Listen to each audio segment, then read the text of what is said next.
Hey everybody, this is the Sliders Review, and I'm here today to talk to you about why we never see these live action superheroes ever fight or try to stop and capture like common criminals. You know, like bank robbers, people stealing people's purses, people assaulting people on the street, people sexually assaulting people in street alleys. Um, like those are in a couple of mobsters here and there, but mostly just like, really thuggish type people that are harming people, the ordinary people in the city.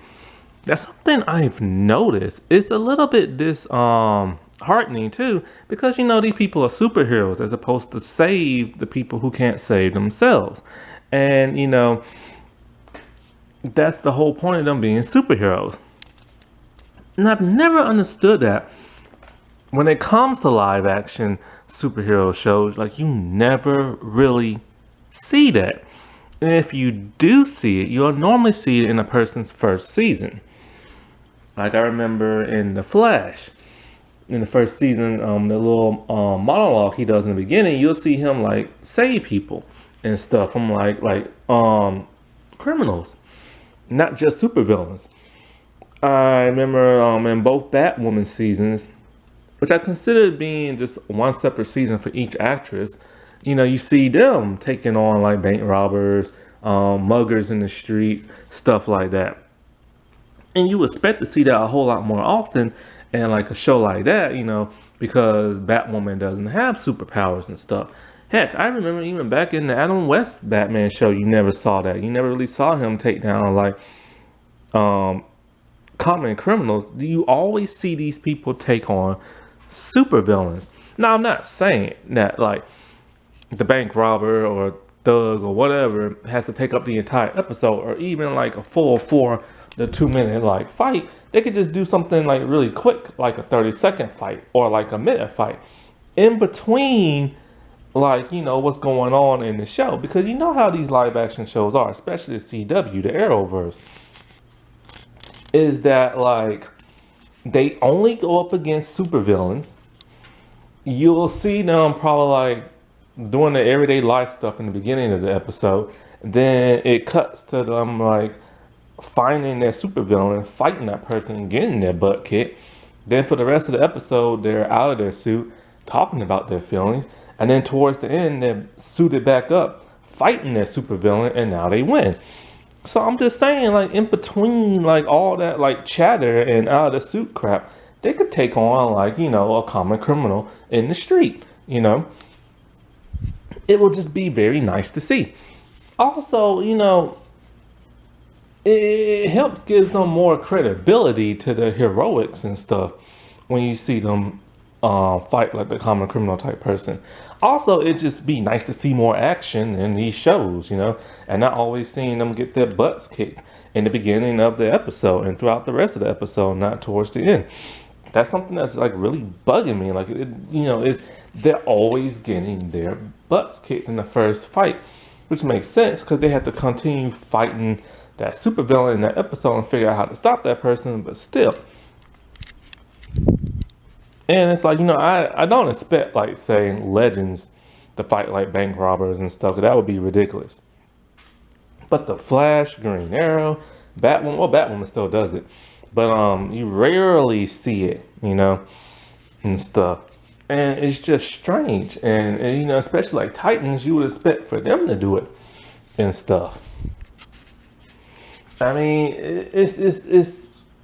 it's always like shocking when I watch like a movie either it's live action or animated, and all of a sudden I see said hero stopping like a bank robber or a mugger in the street. I'm just like, oh, I forgot they do that. That's kind of, and it feels weird seeing that because you don't see it in these live action shows and stuff. And I get the point of them having to fight the supervillain because they have superpowers and stuff, but you have to stop them. But it's just kind of like it reminds me of this.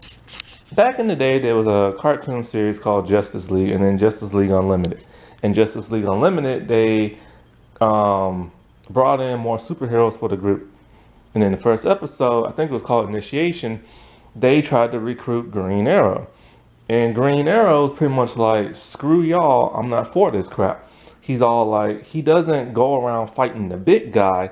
He ends up fighting the smaller guys because he doesn't end up fighting the big guys because the criminals, they go after the small guys. And the small guys are like the innocent people. So we see him in a grocery store, literally stopping like a robber and stuff. And Green Lantern had to help out. And it's just, and it makes a lot of sense because, when you see these superheroes and then they be in their groups, you only see them fight the huge threat, whether it be alien or magical or whatever, or a supervillain team up. You see them like constantly fighting them, but you don't see them in the streets trying to help out the little guys because you don't see these cops running around helping them and stuff because the cops don't always be there. And so Batman later on told him, like, those little guys you protect and everything, well, the big guys end up squashing them. And that makes a lot of sense. You have to stop that big bad villain from outer space or that magical being because they end up killing like a bunch of innocent random people and stuff.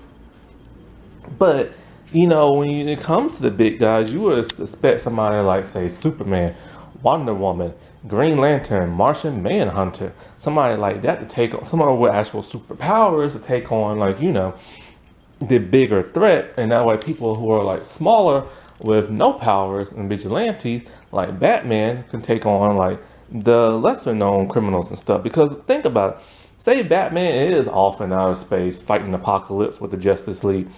Well, who's gonna stop the Joker from killing random people in the street?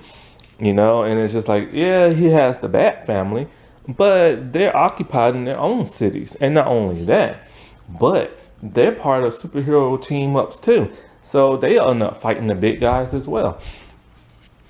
And so I get both Green Lantern, not Green, but Green Arrow and Batman's point, but there has to be like a common balance, Now, of course, you have to say, oh, the cops will just take care of the robbers and the criminals, which is true. They do.